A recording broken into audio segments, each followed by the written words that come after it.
Guys ગીરમાં તો એટલી ગરમી હતી ને કે રાજકોટની ગરમી ને પાછળ મૂકી દે.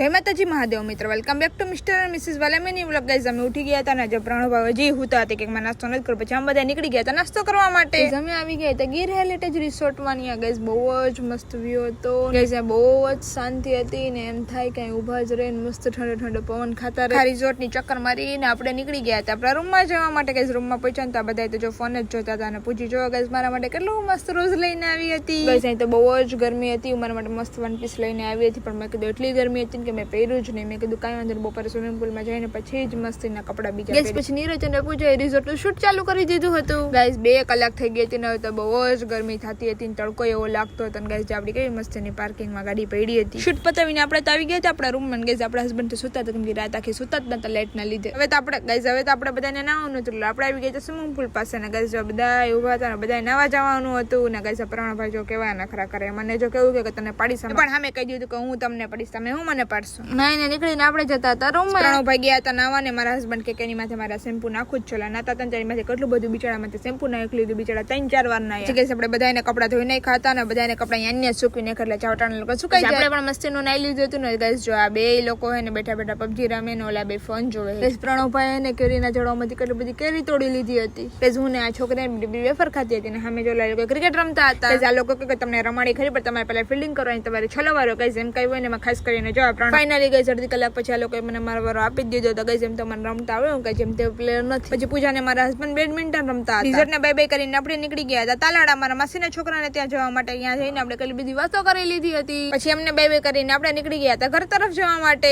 રસ્તામાંથી આપણે કેરીની પેટી લેવાની હતી. પછી 2-3 જગ્યાએ પૂછપરછ કરીને ફાઇનલી ગાઈસ આપણે એક જગ્યાએથી 6-7 પેટી કેરીની લઈ લીધી હતી કેમ કે ગાઈસ બધા માટે લેવાની હતી. રસ્તામાં એક હોટલે આપણે ગાડી ઉભી રાખી હતી કેમ કે આપણે જમવાનું હતું. ગાઈસ પ્રણવભાઈ જો ડુંગળી પ્રેમી છે. ગાઈસ પૂજી કેટલી બધી ચોકલેટ ચિકન લઈને આવી હતી. પછી આપણે ઘર બાજુ નીકળી ગયા હતા અને ફાઇનલી ગાઈસ આપણે ઘરે પહોંચી ગયા હતા અને બહુ જ થાકી ગયા હતા. બાય બાય ગાઈસ, ફરી મળીએ નેક્સ્ટ મિનિટ લોકમાં. તો સુધી જય માતાજી મહાદેવ.